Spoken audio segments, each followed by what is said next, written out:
When you look at the history of America, it is about opportunity. It is about free enterprise. So that's what I view our job is making sure that we can still sustain that entrepreneurial spirit in this country. But in the last 4 years, it was a complete deviation. The one interesting thing is, the president has often said that he wants to make America the crypto capital of the world. We do want to make this the place where people want to innovate, whether it's in crypto or something else. If we can encourage people to build here, our investors will benefit, our markets will benefit. This is a very important inflection point in the American markets.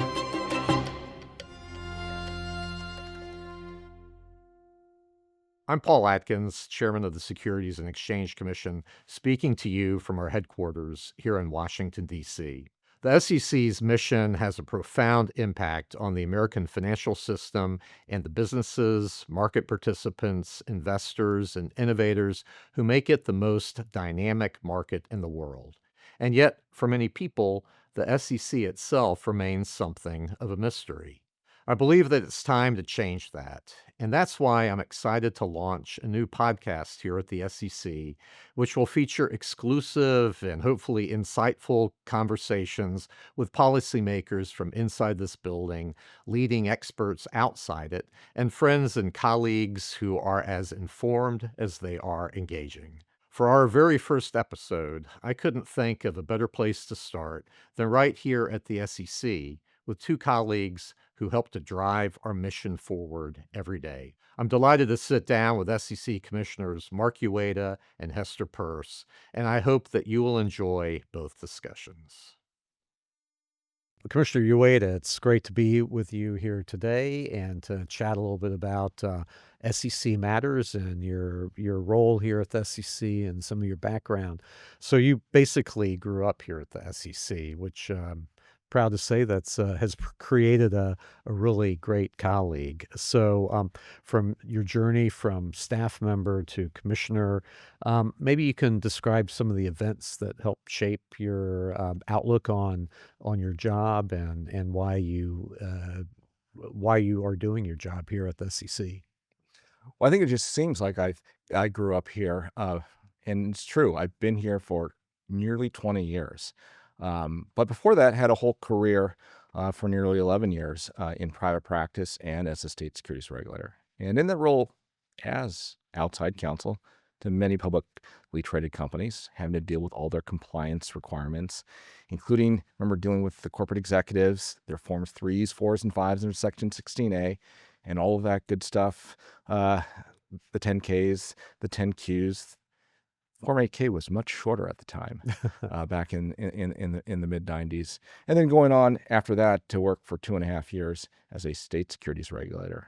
I think I'm one of the few SEC commissioners coming here to the SEC after service as a state securities regulator, or certainly in the past several decades. But do you remember when we first met? It was back in 2005. I was the chief advisor to the California Corporations Commissioner, and you were the keynote speaker at the SEC's annual Small Business Forum, and it was combined with a meeting of the then Advisory Committee on Smaller Public Companies. And that is something that has always really stuck with me, is thinking about how do we have these smaller public companies access capital formation. And you asked about things that have really influenced me. During my time as a corporate securities lawyer, I think of the dot-com boom of the 1990s. I think of the accounting scandals of the early 2000s, Enron, HealthSouth, Global Crossing, and the like. Sarbanes-Oxley, the creation of PCOB, the financial crisis, Dodd-Frank, but then the Jobs Act. So all of those things and taking all those experiences is how it gives me a prism to think about what we're currently doing today.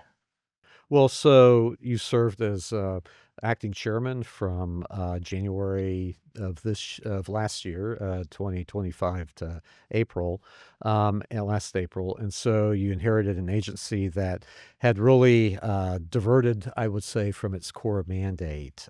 So thank you very much for your leadership and helping get it back on track and dealing with some of the real outstanding issues that needed to be addressed. So let's maybe do a two-part question here. First, what was the impact on capital markets of, say, the last several years of commission action? And then second, how does that inform you and the most pressing priorities for the year ahead? Well, I think, the nearly 30 years I've been a corporate and securities lawyer, actually, I should say over 30 years, and then nearly 20 years here at the SEC, it's given me a pretty good baseline as to what the SEC typically does, regardless of who is the president. I can tell you the last 4 years were a complete outlier to anything I've seen in that over 3 decades of time as a corporate and securities lawyer. And it was unfortunate because I think we really went off track. We became, instead of a regulator with our tripartite mission of protecting investors, maintaining fair, orderly, and efficient markets, and facilitating capital formation, to more of a business conduct regulator. And even beyond that, all of a sudden we were going to somewhat micromanage whether you issued dividends or engage in share repurchases, what your cybersecurity looked like, your supply chain management, human capital resources, the makeup of your employee workforce, DEI at the board level, and not to mention greenhouse gas emissions, environmental issues, resource extraction, your mine safety record, all of these things, how you paid your executives. We're supposed to be a disclosure agency, and that is something that we have hewed to, regardless of whether this was during the Clinton administration in the 90s, George W. Bush, President Obama. But in the last 4 years, it was a complete deviation. And one has to wonder, well, why? I think when, going back to when you were first here as a commissioner, we were facing Sarbanes-Oxley and this big congressional mandate to take action. There was absolutely no such legislative mandate to undertake any of these things. So the way I looked at it, as someone who's nearly a 20-year veteran of this agency, it was really important to get back to our normal course of action, how we have thought about things. I realize there can be different policy perspectives, but this is if we're playing a football game, this is kind of a bit, well, is the ball going to be positioned more towards the left hash mark or the right hash mark? Unfortunately, the last 4 years, I think we weren't even in the stadium. We were outside. We were so far out of our lane. So that's what I'm thinking about, getting us back to that core mission and making sure that we don't forget that part of our that mission is to facilitate capital formation. Yeah. Well, speaking of capital formation, today we have about half the number of public companies as we had 30 years ago. So why is that? And how can we help make IPOs great again? Yeah. Well, I'm a firm believer in both the public and the private markets. It is so important that they coexist together and they both can thrive together. One feeds off the other. What we need to do, though, I think, is make sure that the IPO still is used as a capital raising opportunity for a lot of companies. One of my big fears is many times the IPO is now considered a liquidity event for employees and for early stage investors and venture capital funds. Very, very important participants in the capital raising ecosystem. But one of the things that we saw were certainly back in the 90s, was a lot of companies using the public markets to raise capital. What that meant is that any person in the public could invest in those companies. And I think that's something that's often overlooked. And when I look at the history of the SEC, one thing that we perhaps don't take as much into consideration is diversification. You can have the highest risk security in your portfolio, but if it's part of a broadly diversified set of positions, the overall effect on that portfolio is not that significant. And In fact, in many cases, it can present a superior risk return opportunity by having that diversity. And going back in time to the 1990s, there were a lot of dot-com companies that failed. But there were a number of them that succeeded. And it's certainly not for us, the SEC, to tell investors, no, you cannot invest in this opportunity for your own protection. That's not our role. Yeah. Well, yeah, I think that's an important thing to remember. I agree with that. So, in the time we have left here, maybe we can turn to the future. So, this is the 250th year of since the Declaration of Independence. So we're commemorating that throughout the country.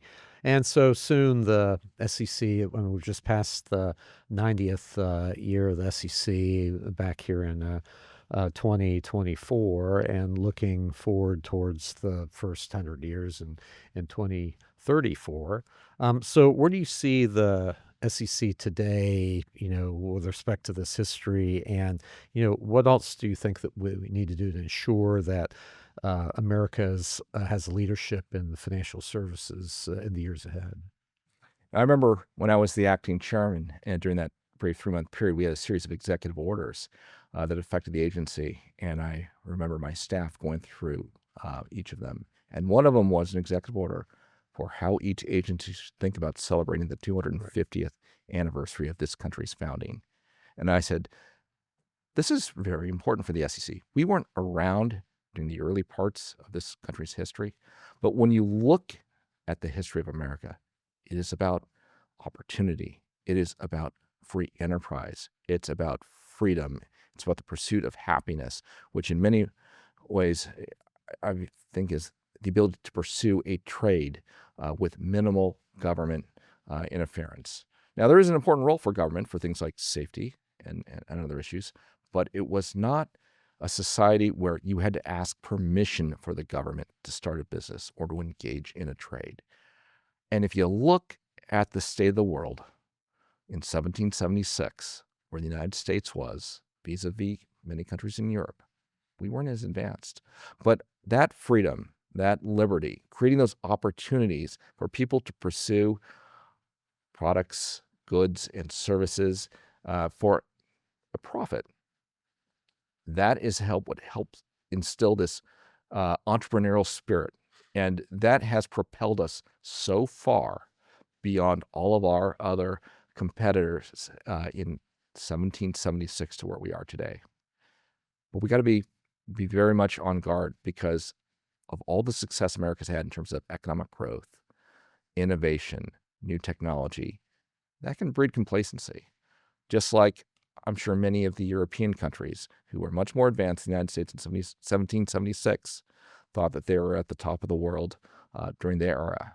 Well, there's always a competitor willing to try to knock you off.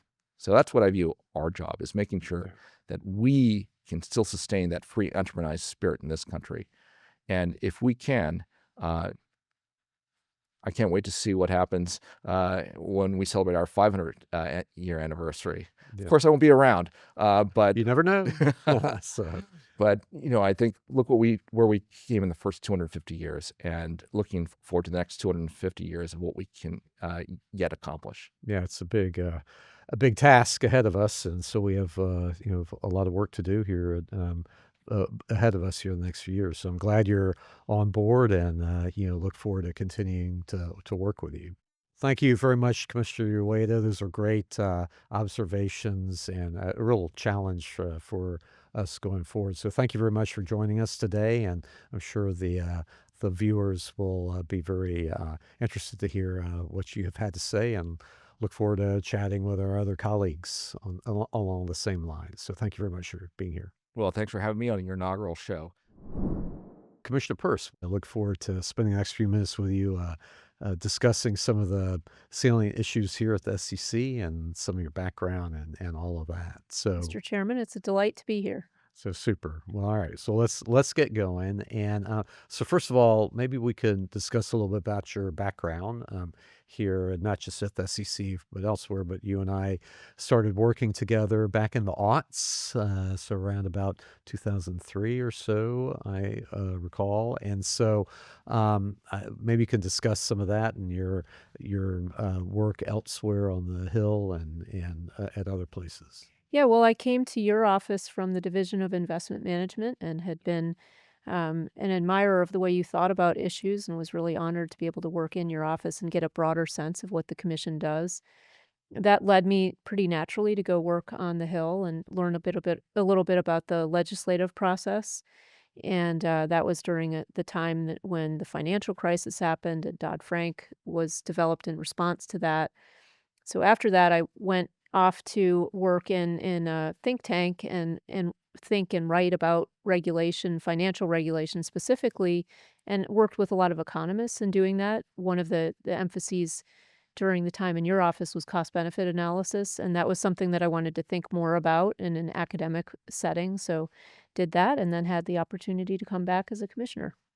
Well, you did such a great job, both here in the commission and outside, and especially at your think tank, where you did a lot of work on the Dodd-Frank Act and all that. Any particular issues that you think are still relevant from what you worked on now, and that you've been able to address while you've been here over the last year, now in your almost fifth year, about it to the Even sixth, more, even actually. more. So So I think one of the lessons that anyone who was in the financial regulatory world and lived through the financial crisis comes to think about is what could we have done differently and what can we do to make sure that we don't contribute to a future crisis. And I do think regulation had a role to play.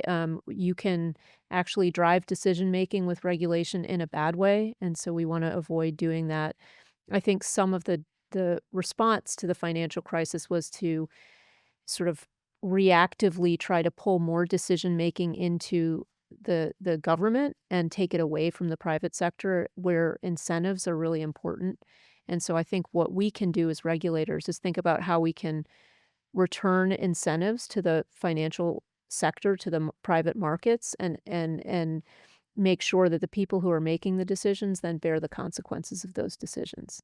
yeah, well, so in one area now that is really a top on our list to try to get right with respect to regulation is the whole digital asset area, crypto assets.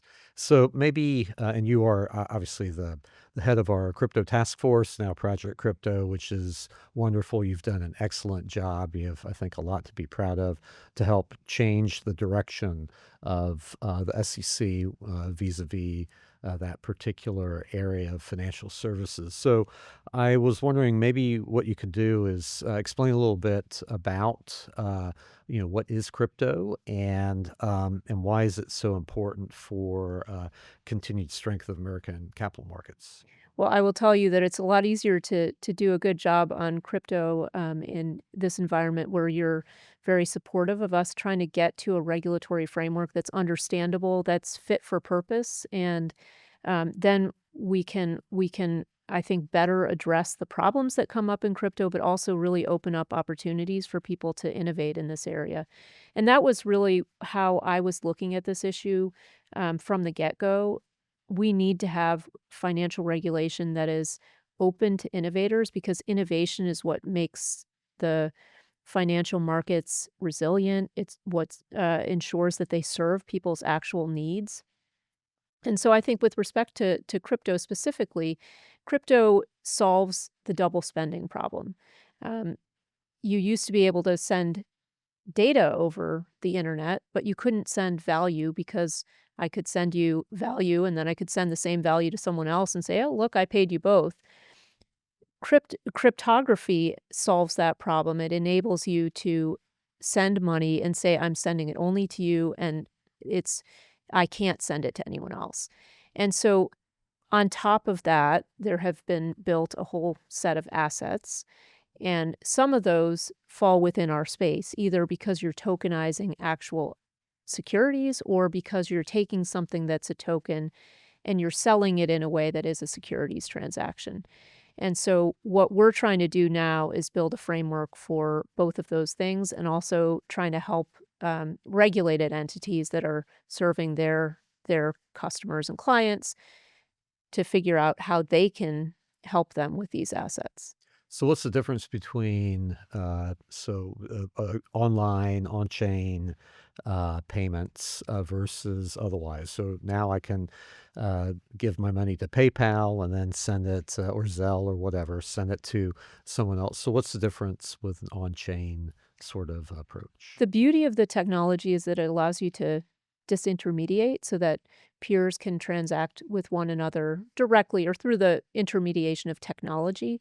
And that's really powerful in our markets because intermediaries have sometimes been the source of problems, right? Either they walk away with your money or they're careless with your money and or your assets. And again, this is not to say that we're going to live in a world without intermediaries, but I think there's power in eliminating intermediaries where they're not necessary, and building a framework that allows you to do some things in an automated fashion. You can um, through the power of smart contracts, you can program assets, which is very powerful. You can build regulatory requirements right in, or other kinds of restrictions you want to build in. You can um, programmatically say when collateral has to be paid out, so things happen automatically. And so there's real power to the ability to do those kinds of things very efficiently and automatically. Again, there will still be intermediaries, but their roles may change as this technology takes hold. Right. Well, so I agree completely with that. And the one interesting thing is, the president has often said that he wants to make America the crypto capital of the world. And so we've been working hard about that. And you got started before I got here after inauguration until I arrived in April. So you built up at that time a really good crypto task force. You ran one of your recruits, Michael Seelig, now has left us, and now he's the chairman at the Commodity Futures Trading Commission, which I think is very exciting and portends really close working relationship between the two agencies for the first time in decades and decades. So anyway, I think that's a lot to look forward to. So what do you think should be at the top of our list to address some of the risks that are inherent as we undertake rulemaking in this rapidly changing environment with respect to crypto assets? I think the cooperation itself is very helpful because we want to make sure that we're not spending resources to address the same problem. So we're allocating responsibility, and I think that will help. Right now, there hasn't been a regulatory framework around the spot trading of crypto assets, and that's something that CFTC will be working on. But I think we have a role to play where things are within our jurisdiction related to securities, and um, it's just the same mission that we have with respect to anything else: protecting investors, facilitating capital formation, fostering fair, orderly, and efficient markets. And I think having the close cooperation with the CFTC ensures that we're monitoring markets, which are very interrelated with one another, and then thinking about where it makes sense for products to be regulated, who the primary regulator should be, and I think then the markets can develop in an orderly fashion. And a little bit with Congress as well. I mean, obviously they have a Absolutely. role to Yes, play, so we'll absolutely. see And how that turns yeah, out. and they have to allocate authority between the two agencies, sure. Yeah. And so anyway, so now this is a very important inflection point, I think, in the American market. So we have a lot of opportunities ahead of us. So it really is a historic time. So what do you think the opportunities are ahead? And is there any cost of our maybe taking our time doing this? Do we, is there urgency here? How do you look at the current situation? Well, I think we do want to make this the place where people want to innovate, whether it's in crypto or something else. And in order to do that, we have to send the message to people that we will work with you when there are ambiguities about how the law applies to your particular facts and circumstances. And there have been a lot of ambiguities in connection with crypto, which is a new technology that does things in new ways. And so I think laying that that framework will make people comfortable to innovate here, not only with respect to crypto, but with respect to other things, because they realize that at the SEC, we're willing to deal with those hard questions. We're willing to work with people through those hard questions. And I think then, if we can encourage people to build here, our investors will benefit, our markets will benefit. Of course, we have to pay attention to difficult and terrible frauds, and we have to try to clamp down on those. But having a good regulatory structure in place is going to be helpful to us as well, to identify where the bad activity is and to go after that bad activity, and not to spend our enforcement resources where our regulatory resources could have done the job. So I think there's a lot of promise. I'm very excited about what the possibilities are. And of course, we have to approach all of this carefully, which is why we do want to work fast, but we also want to work in a way that is principles based and durable, so that as the technology changes, it's able to keep up with those changes. Exactly. And we need to future-proof things so we Yes. don't have backsliding in the future. So then one thing that undergirds a lot of this, though, is investor education, and that people know what they're investing in and have the tools to do that. And, both of us have been very focused on this, and you as well. So, why is this so crucial to focus on investor ed? And can you speak to some of the efforts and initiatives that have been going on? Yeah, I mean, the fraudsters are really able to reach investors very easily these days. They're using all kinds of channels. They're very creative, and I think we need to be creative as well in reaching investors. I don't think the message has really changed. A lot of the problems that we see in the crypto space are very similar to problems that we've seen in other places. But it's really giving people the empowering them to ask questions, to be skeptical, to say this looks too good to be true, to say I don't need to make a decision today. If someone's pushing me to make a decision today, I can wait and think about it. There will always be other opportunities. Just to exercise skepticism when people are telling you to communicate with them in a channel that looks very informal, and we see a lot of that going on now. So one thing is just to build that skepticism, but the second really is to meet people where they are, to meet people where they're meeting scammers. We want them to meet us, and we want to be able to direct them to our resources, which can really arm them. And then, of course, I think we need to start financial education much younger in the Right. United States. I want elementary school kids to be immersed in it, so that by the time they're managing their own money, they're very comfortable, and they're not scared to find the help they need, and they're not scared to ask the questions they need to ask. Yeah, amen to that. So that's a charge that we have to push forward and with as much effort as we can bring to bear. So anyway, so Commissioner Peirce, thank you very much. Our time is up, but thank you very much for joining me today. Look forward to doing some more discussion in the future. Thank you. Thank you.